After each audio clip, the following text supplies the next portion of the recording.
Hey guys, so this video is a quick tutorial on what you can do if you've got an OTF that's got a little bit of boinginess going on. You can hear that. That springy sound. Now it doesn't mean that there's anything wrong with the knife, it's just the acoustics are resonating from the inner springs that deploy the knife in both directions. So step one, you're going to want to take the knife off track. You can shoot it against a piece of paper, or you can hold on to the blade firmly and then retract. So now your blade is off track. Next, step two, you're going to want to disassemble. No disassemble! Short circuit reference. This knife has got T6 screws on it. Stephanie, disassemble, no! Oh my god, that movie's great. I was an 80s child. I will always love that. Always love my 80s films. Once you get these body screws off, you'll get at the guts of the mechanism and you'll be able to access where the spring is. Now the key takeaway on this job, if you're going to take it on any of your knives, whether it's a higher end OTF or whether it's, looks like the pocket clip's a little tight on this one. Doesn't want to come apart. Let's see. That's interesting.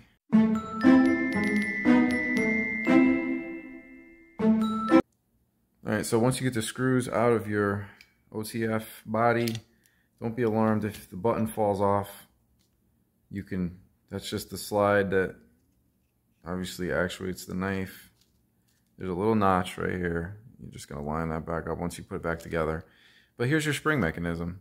And all you're going to do is you're just going to take your favorite multi-purpose grease. Here's some old can from the 1980s that I've had kicking around in a garage. Multi-purpose grease. It's, you know, don't go crazy buying anything fancy. You can literally just go down to Walmart and get whatever grease that you can get your hands on. So this is red colored grease. I'm just taking a Q-tip and I'm just going to apply this, not liberally. I'm just going to very gently give it a light coating. So what this is going to do is going to stop it from giving you that boing, boing sound that we all love. And sometimes there's factory grease and it just kind of wears off over time, and that's the reason why it starts doing this. Other times you might get a knife from a different website and they don't even care to, you know, test their knives before they ship them.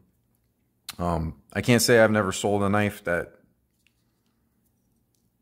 you know, boinged a little bit. I mean, sometimes you're in a rush. I mean, just, it's personal preference whether or not you want to kind of go and do this extra step. But if I got a knife on the shelf and I'm preparing it for shipment and it's exceptionally boingy, this is what I'm going to be doing. Taking care of it so that the customer doesn't have to. Oh, my button just fell out. If your button falls out, just be patient. Your slide switch. There's a little ridge that it rides into.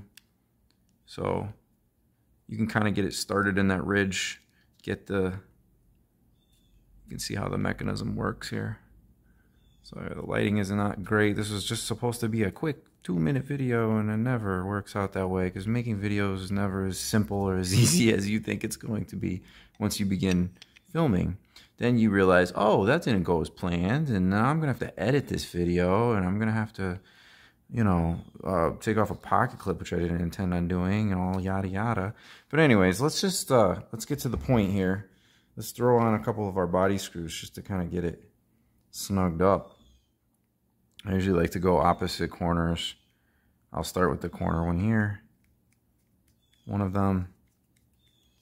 You don't need to kill these screws. You don't need to be He-Man and be like, roar. I mean, these are just little T6s, so you just go easy. You're screwing a steel screw into a zinc alloy body, so you don't want to strip anything.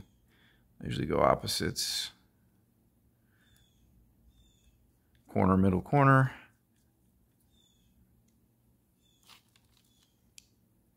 Just grab. Nice when you got a little bit of a magnetism to your screwdriver. Helps a little bit. And let's put the final 2 screws in.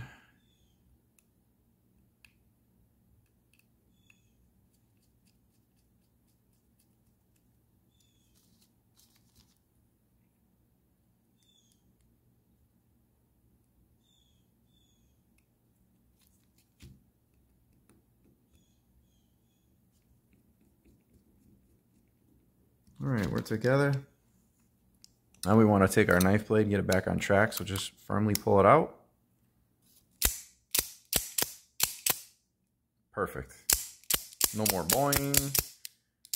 No more bing, no more acoustics. Good as new. Now let's do it one more time, just for, you know, redundancy's purpose. Repetition, okay? Here's another perfect example. This Joker Cupid style knife out the front.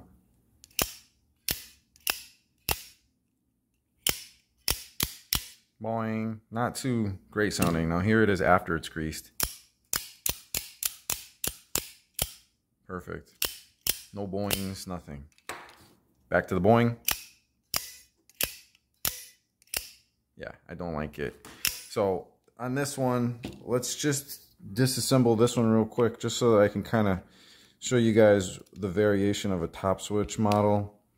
A top switch is a little bit different because the switch is obviously on the top of the handle, not on the side of the handle. So there's usually another screw, oftentimes coming in from the back of the knife body, and that's what holds the button on the slide. It's not too much more work. It's a little extra work because it's just one extra screw once you get everything apart. Sorry for blocking your view here, but let me just get this apart, and I will show you the inner screw that I speak of. The screw is still on the threads. Good Lord. Some long threads right here. There we go.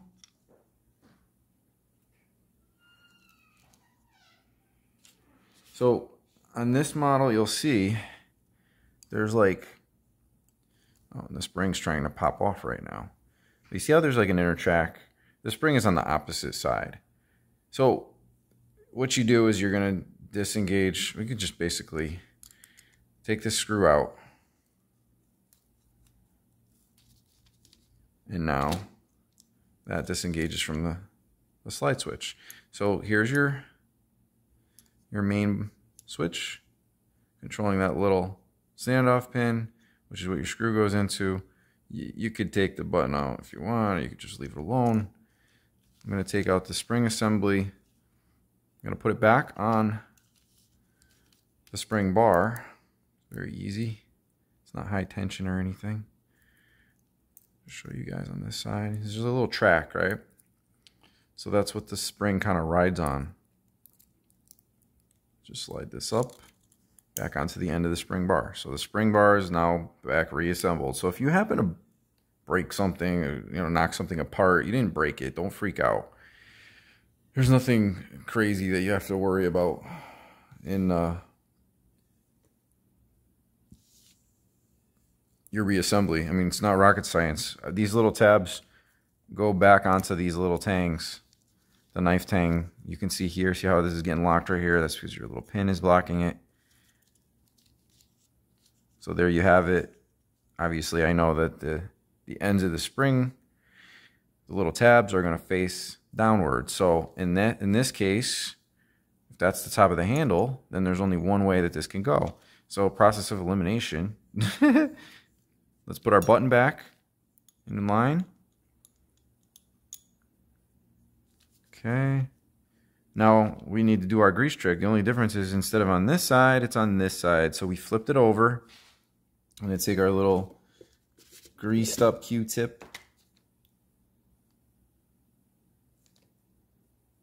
A little gentle greasy grease. That's good. It's probably excessive amount that I'm using. I mean, you could probably go a little lighter than that. It's not going to hurt anything. Especially against this edge. You don't ever want to grease the track that the knife blade moves on. You'd think that you would, but you don't. Trust me, you don't. Even sometimes certain oils can build up, and the viscosity of the oil is too thick, and it's basically just messes up your action on your knife. So don't go crazy. Don't even oil your knife. If everything's working fine, just leave it alone. So you can see now that the screws re-engage on the back of the switch, now it should be sliding. Obviously it's not right now. So what am I going to do? I over tightened it. There we go. Much better. So our action's good. This is the extra step that you're going to have on a top switch. Actually, it wasn't that bad. You could also grease underneath the switch if you wanted to, or just a tiny drop of oil. That's just normal maintenance type stuff. But let's get it back together and let's see if just that little bit of grease makes a difference on this top switch OTF model. So we're going to get our two halves back together, make sure everything is engaged. Yep, we're re-engaged. I'm holding it tightly. Yep, everything's working. Let's put our screws back together. I didn't hear any boing that time.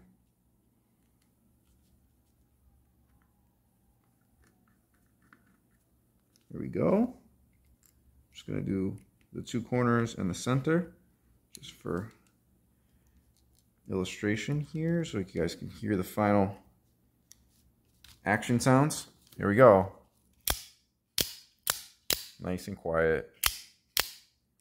Just as quiet as this one. Both were greased. Both were done in less than 2 minutes. So if you're gonna own OTFs, if you're gonna collect them, you're gonna eventually, you know, wanna figure out how to work on them, how to improve them, how to maintain them. So it could be a little bit intimidating at first. I can't say that I wasn't intimidated the first time I opened up one of these automatics. There's definitely a little bit of a learning curve, but it's very, very simple stuff once you get the, you know, the gist of it. Once you take a couple of them apart, if you ever have one break, I mean, pretty much, or get stuck, usually the first thing that you check is the spring. Make sure that the clips are still intact and none of the clips have broken. And then after that, if things are just falling off track, usually you gotta check your slide out. So to disengage again, you can firmly hold the blade, pull down in the closing position, and that obviously disengages your mechanism. Re-engage it. I'm good to go. As you can see, you can also, you know, hit it against something like a piece of cardboard.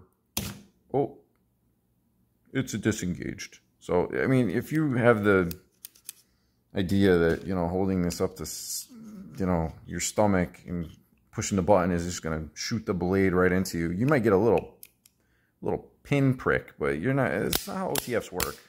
They're not a great choice for a hard use at all. They're just novelties. They're just a total novelty. It's a total one-hand operation thing. That's why people collect them, because they're just convenient.